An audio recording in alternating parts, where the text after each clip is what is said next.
Hey, what's going on, guys? Acting Relic back, making another list. Yes, this is my top 10 best for Dragons Dogma list. So this is going to vary between both design and gameplay with them.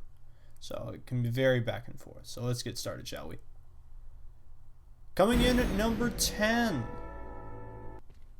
Yes, into Dark Arisen here.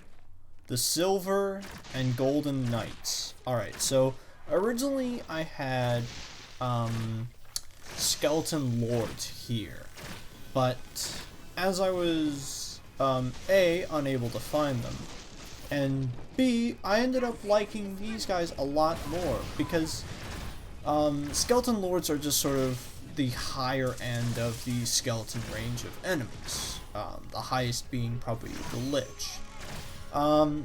These are actually much more interesting to fight because it is much more of that pair combination where you have the striker warrior class gold knight that rushes out and tries to do the most damage to you, but then you also have the silver knight who is not only decent damage dealing but also a spellcaster and a healer. So, this fight actually should not have taken this long, but the Silver Knight is so good at playing defensively that trying to hit him is actually really hard. I also want to say I love their design. That I believe, I can't remember, I think that's like the Myrmidon, or I can't even remember the name of the armor set it is, but it's a really nice armor set. Combined with that, the Gold Knight has the sword that the Duke wields when you have to fight him after you beat the dragon.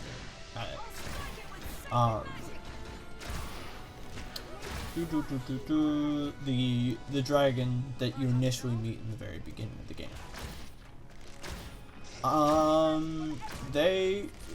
They're just a great pair, and unlike most Dark Arisen things where I had a problem with them, where they're just too powerful for some reason because they had super powerful attacks.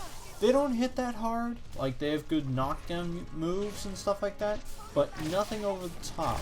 Like, I'm able to crush the Gold Knight twice now, and now I just have to take up the Silver Knight. If I had better stamina management, I might actually be able to do this a little easier, but it's sort of a standpoint between using them as a progression blocker and actually having them as an actual fight. Because they are sort of a progression blocker. They're there to stop you from continuing on in this little dungeon area. And there we go with the fireball attack, and there's the kill. So, great pair. Number 9. So, slow-mo shot here. Yes, the Lich. Now, I think I've said before that I'm not fond of creatures that are just there to have ads added to them. But these, the Liches work well, because I always associate Lich as it's just a mage off to the corner that's going to be throwing spells at you, and there's going to be a whole bunch of other undead. And the real key is kill all the undead, then take out the Liches. That is one of the only times where I'm happy to have ads, because Liches on their own aren't really that interesting to fight. I like their design and I like what they stand for, but fighting them on their own isn't really that interesting, so I'm happy to actually have something where I can say I'm happy this creature had ads with it. Nice thing about Liches is sometimes they will come down to that smaller state so that even melee players, even the heavy tank two-handeds, can run up and do a jumping slash and take out a whole bunch. But archery characters are the best to kill them. Alright, next is number 8. the Ogre. Now, while I said before my number 10 worst was the Cyclops, and Cyclops and Ogre they kind of fit on the same category of these giant beasts, but Ogre they don't use nearly as much, and when they do, they place it in a really nice way where it feels more like a battle between you and your party of 3. It actually feels like this creature will eat you if you don't take him down. Also, I love his move set. Sadly, he did not do the flying dropkick, which is my favorite move he has. Very ape-like maneuvers, really cool design in that. And I'm happy that he looks like this and not like Shrek. Like, don't get me wrong, that's good for cartoon standpoint, but I would not want to fight that as a monster. So, awesome design, tons of fun to fight, and used properly, not as a progression blocker, just as this once in a while duel, in really good atmosphere as well when he's used. Number 7. This is, yes. So, this is actually a little different from what I wanted to do. So, what I have here at number 7 is the Golem. But I ended up finding that in the Everfall, you can come across this special kind of Golem, which you can't damage him on the marks on his body. You have to get all these little crystal staves that are set up around the arena and take them out. So, number 1, Golem design in this game is really cool. It feels much more like something out of Shadow of the Colossus or something of that caliber. It's yet another one of those can we do giant creatures that do crazy moves, and like I'm about to get interrupted during this shot, or maybe not, nope. But how do you do this giant creature? How do you add speed to that? How do you make him do the rush down move where he sprints towards you, knocks you over, and makes sense? That's one of my major problems with creatures like the Cyclops. The Cyclops is this big, dumb creature, and mythologically standpoint, that makes sense. That's what he was in Jason and the Argonauts, and all those Greek and other mythological tales, and that makes sense. But from a gameplay standpoint, that's kind of boring, and you learn his patterns and you know everything. Golems vary it up a lot, especially with the different kinds. Like these ones are always on the offensive, always trying to get you, always trying to crush you down. And they're a hell of a lot more fun to fight. Now, I personally wish this was just a much more aggressive version of the regular Golem, because having to aim off to these random targets is a little annoying, and I actually like the aspect of being either a melee character and climbing to all the different locations on his body to take out his weak points or stuff like that. But this is still great, like having this rush down and also having those distance projectile attacks that are much more like laser beams is really fascinating. I personally wish the normal Gollum had it. Just the grab here, and finally a character where I get to show off the grab. Stick movement in this game does make sense, and it is actually okay when it's not bullshit like the Maneater. And having the waggle to get out of stuff, have it be much more like a character action game where you can do it, you just need to be fast enough at it.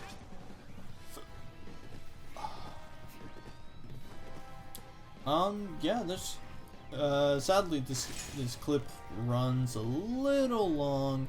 I really should have come back and cut it down, but I think I'm almost done here. But it's just, I'm really happy with either Gollum. They're both really good and a lot of fun to fight. Really well designed. Number 6. Alright, here we go.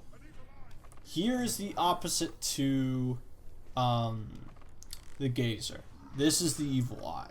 So, unlike the Gazer that takes up almost the entire fucking arena, the Evil Eye is this much more condensed creature, but the Evil Eye does something that, once again, I say, oh, it's okay that this one had ads.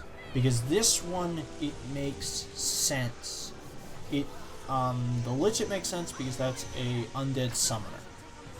This one makes sense because it is this one eye with multiple tentacles on it, but it can also summon tentacles to do damage.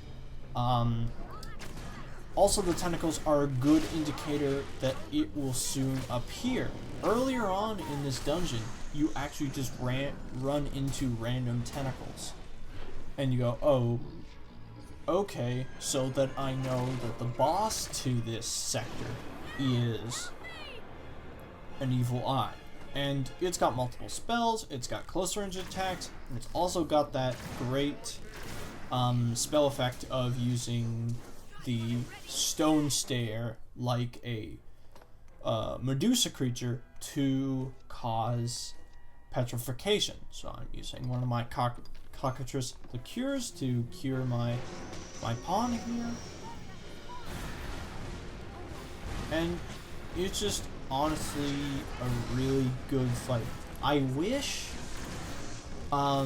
it would not resort to using cheap shield tactics, but then again, if it did not, this fight would be ridiculously easy because you damage it on its tentacles, you lop them off, and it loses the capacity to do more damage that way, and then you hit it in its major target source, its eye, and its eye is almost the entire size of the creature, so hitting it is very possible no matter what kind of player you can play. But instead you have these intermediate phases where it has left and it gives you time to deal with all its summons, which I think is actually a good way to do. How do you do ads? Also, I love that the eye pops out of the socket and you come up and deal damage to it. So that's why it's number 6. Awesome fight.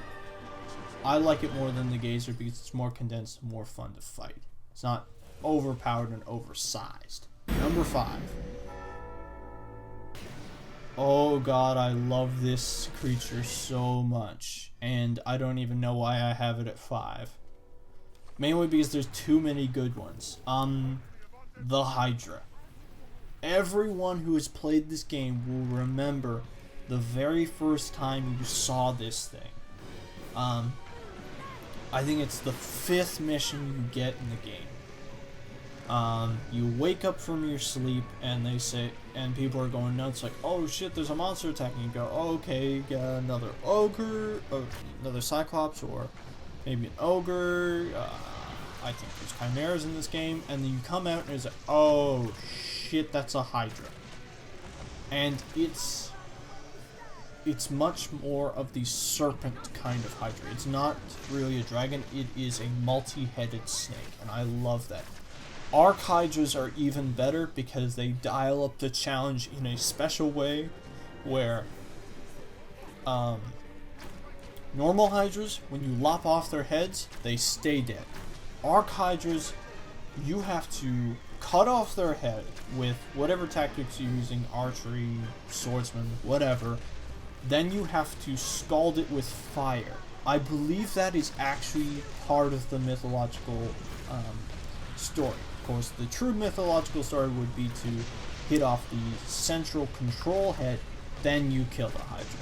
Otherwise, you can't kill the Hydra and it just continues to grow back.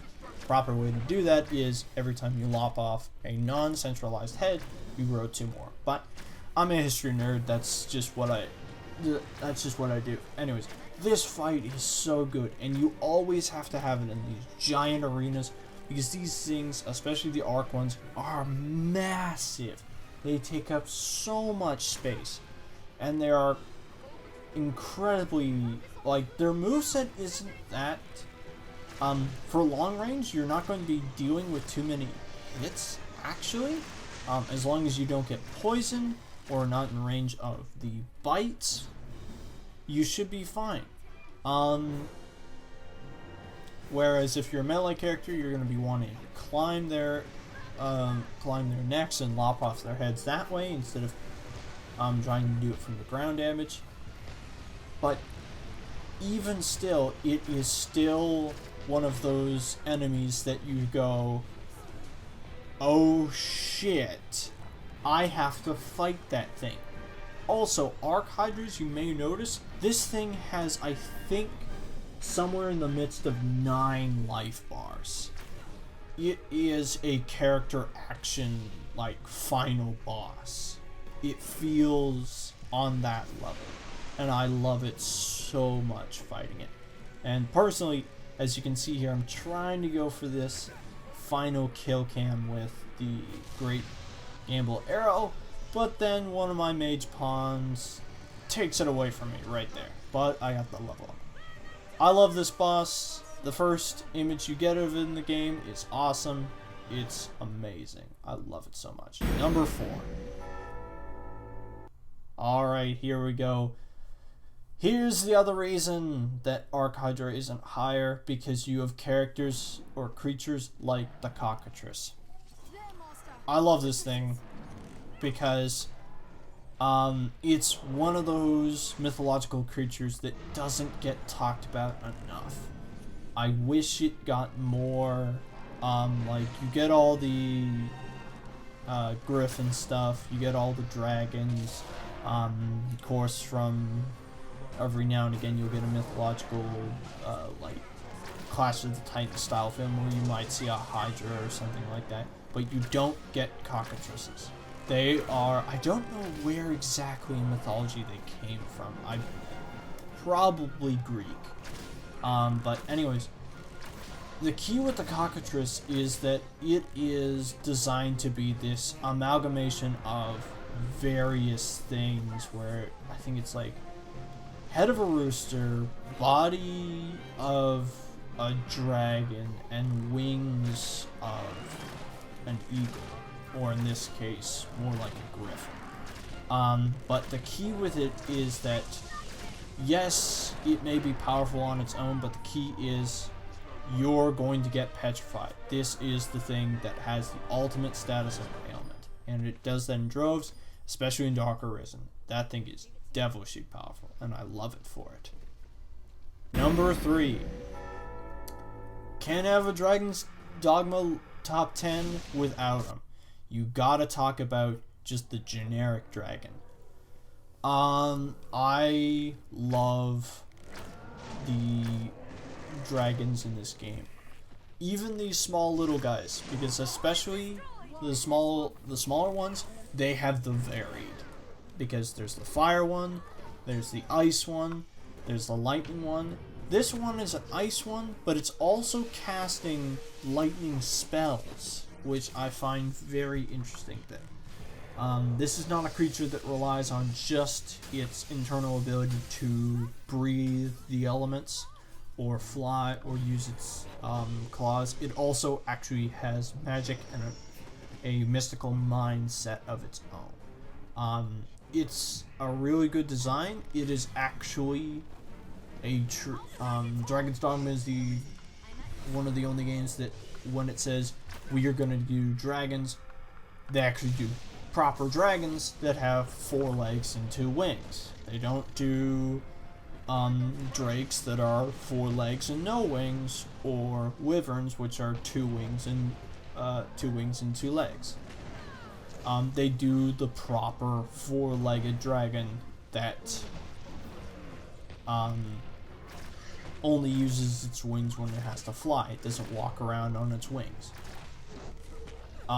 It's got a great move set, both up close and for distance, as you saw there. I I was trying to charge up a shot, but he keeps using all these spells. But, now, I believe while with the final dragon, you have, the reason for hitting him in the chest is, of course, you're trying to puncture his chest to get your heart back. But with this one, I believe the real inspiration is from Beowulf.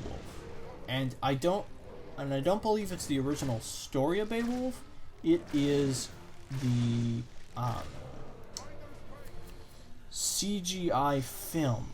I don't remember when that was made, but I remember seeing that film for the first time and saying, oh, that's a really cool concept, that the cavity right below the throat where the heart of the dragon is actually really thin skin, but it's also where all the fire comes past. So going to rip and kill his heart is really tricky. But I love this thing. It's great to fight. I wish there were more of them, because they also drop really good upgrade materials. Number 2.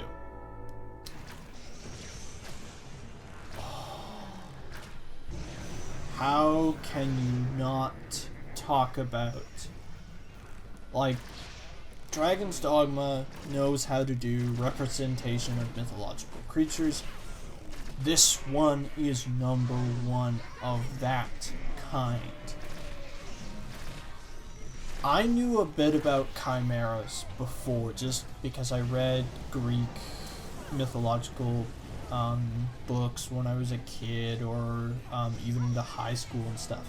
But I never saw, besides paintings and different drawings, a good representation of what a chimera looks like. This is a chimera, and this one is the gore chimera, which is even more powerful than the normal one, where the snake head can actually grow, the goat does way more powerful spell effects, and it's actually a black maned lion instead of the normal lion.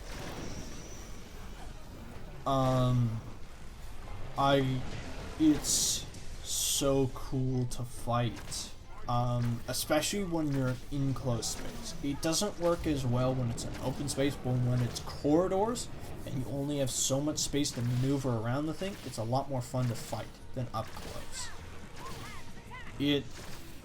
They got the AI pathing perfectly with the sort of movement of the lion. You got all the serpent movement of the snake behind it, where it pours on poison. I'm gonna pause here for a second. It's so cool to fight.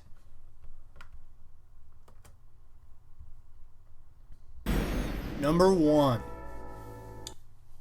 The final dragon. I believe his name is pronounced Gagarin.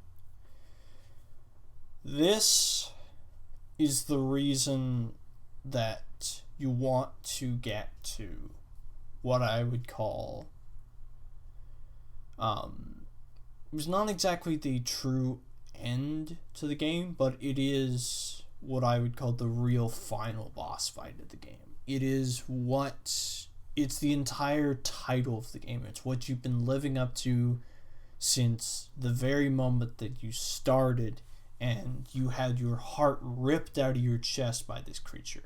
You want to get back at him, and you want to kill him and defeat him. One of the most important things that I think game designers really need to understand, and what fantasy designers, when they're designing boss fights for their creatures, need to understand, is establishment of scale. Everything that you have fought up to this point has ever been about the size of either a human. You have the slightly larger creatures like the Lich. Then you move into the creature, such as chimeras. You have the winged sized creatures such as the griffins and cockatrices. and maybe you've run into a dragon that is reasonably large. Cyclope are rather large as well. But then you have the final dragon, the dragon of Dragons Dogma. He is bigger than any other creature that you can possibly fight in the game. It is the largest thing you can possibly face off. I'm not 100% sure on that because I haven't finished all of Dark Arisen, and I know that ends with the fight against Daemon, this giant demon creature. So I could be wrong, but this thing, especially how and the stages at which you fight it. You start out with just striking it, and it will chase you, and it chases you, and it is so powerful and so ferocious that it is knocking down every single column in the way of it. Sadly, I don't have footage of this because currently where I'm at in the game, I cannot get that footage because I already killed him. I should have recorded it, but I have had a lot of those moments where it's like, I should have recorded that, but I didn't. Oh well, forgot about it. It is such a good fight because you go from running away from him, chasing after you, to he flies out into the sky and you have to run to a higher point where you can use a ballista to shoot at him. But to do that, you have to run past all this ground being destroyed underneath you by his fire blast or falling apart. You finally get to the ballista, you take your shot, you aim it, you strike at him. And what do you do next? You jump on top of him and climb along the back, the scales on his back, till you reach the place on his back where you see your glowing heart. When you get to that point, you strike it, he throws you off, and you have this amazing moment where it looks like he's about to eat you. I was wondering, are they going to do the Lost Planet style of going inside the monster to hit its direct core for a whole bunch of damage? No, you're going to have this moment where you pass by your heart and the connection between the two blinks and he falls out of the sky and hits the ground. He goes, fine, if this is how it has to be, Arisen, we will fight here. And you come into this arena that feels like it's out of fucking Dragon Ball Z. It's just this desolate, barren wasteland with a couple castle pieces in the background, but nothing more than that. And it's, okay, this is where we fight. I know exactly where I need to hit you. It's that big, giant, glowing red spot where I have to kill you and rip my heart out of you to regain it. My one and only problem with it is, of course, when he flies back up into his little perch where he just throws fireballs at you. Playing as a melee-focused character, good luck for that section. You're going to have a lot of trouble trying to get him to come down.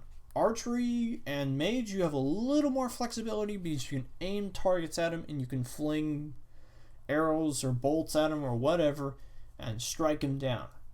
But the besides the scale, besides the fight, the other thing that really makes this character and this monster number one is the fact that he is sentient and aware of what's going on. Before you fight him, he gives you a speech and he explains to you the reason that this is happening. He explains that life and how humans work is cyclical, that human nature has never changed up until this point. You are not the first Arisen. You are not the first to come here and fight me, and you will not be the last.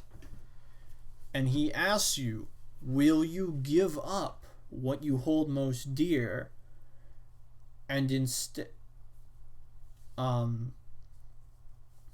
to stay my fight. If you pick that choice and you give up what I believe is sort of your love interest, I never understood how the love system in this game works. Give it up. If you give it up, you become Duke, but it's only just for a little bit of a cutscene. You get an achievement for it. So, and there's no actual consequence if you do it. You just get a little cutscene of you sitting on the throne, all depressed because you've ruined the entire kingdom by doing it. What was it saying? Oh, yes. The key with him is that he is aware that this must happen because human nature has not changed, and he knows that unlike these fickle goblins that only have a few motivations, humans are different. They seek to somehow command and control everything. When they see a challenge, they won't stop until they somehow figure out, bang their heads against it, they will break through the wall. It is because he speaks to you in this tone of, I know I have to fight you, and here is why. This is why you are here. This is why I am here. So I can tell you your other option. I know you're not going to take it, but it's still there if you wish to take it. It doesn't do anything because, of course, it's designed as the heroes must win, that humanity must triumph. So that is my reason for putting him number one.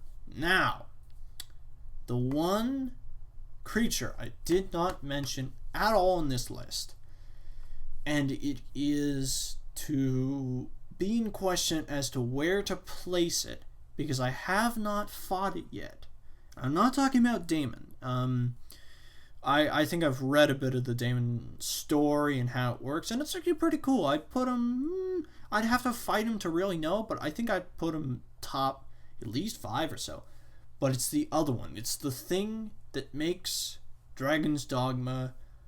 It was the thing that taught me about why is the sort of monster hunting, well, it feels like Monster Hunter. Why does the Monster Hunter mechanics in this game feel so good? It's because where the hell am I going with this? I don't know. Anyways, there is another dragon that is to the size of Girgor, and it is, of course, the Dragon, the legendary of the game, of this challenge, because there are 2 versions. There's the offline version where you have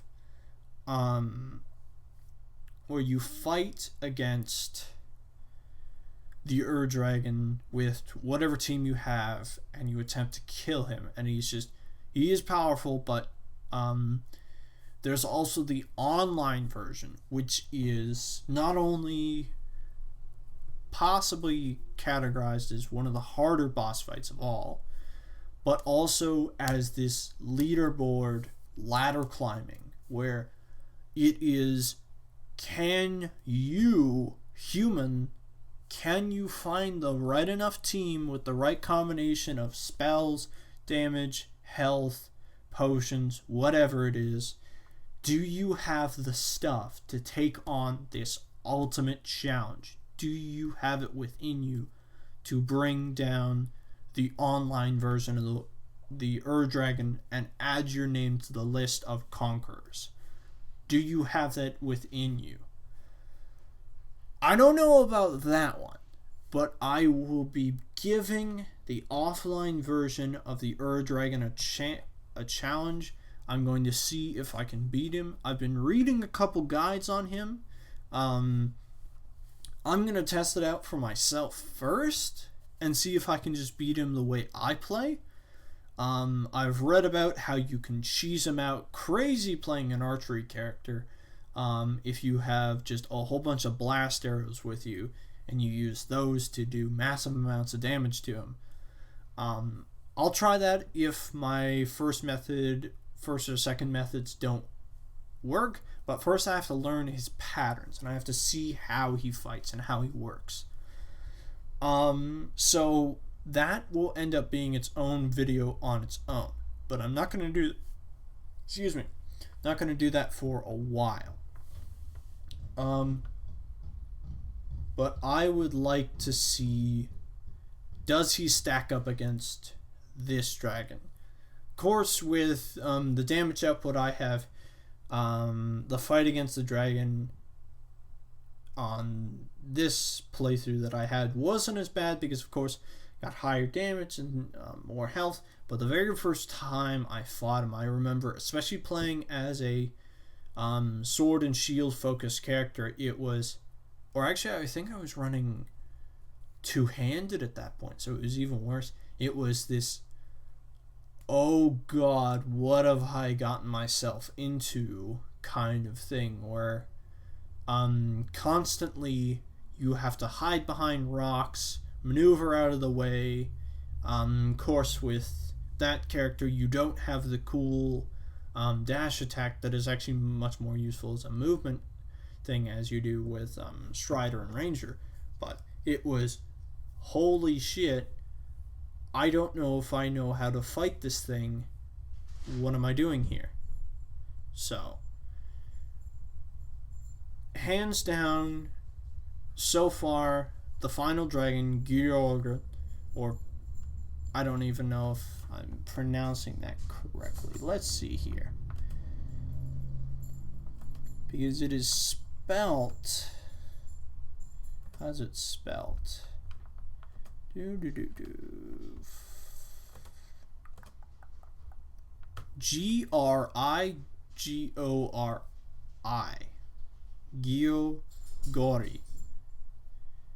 Giri. Girgori. Go with that. Girgori is still my number one, just because of scale, because of the way the fight feels, and so on and so forth. Depending on what the Dragon is like, I don't think he's going to top him, just because of the character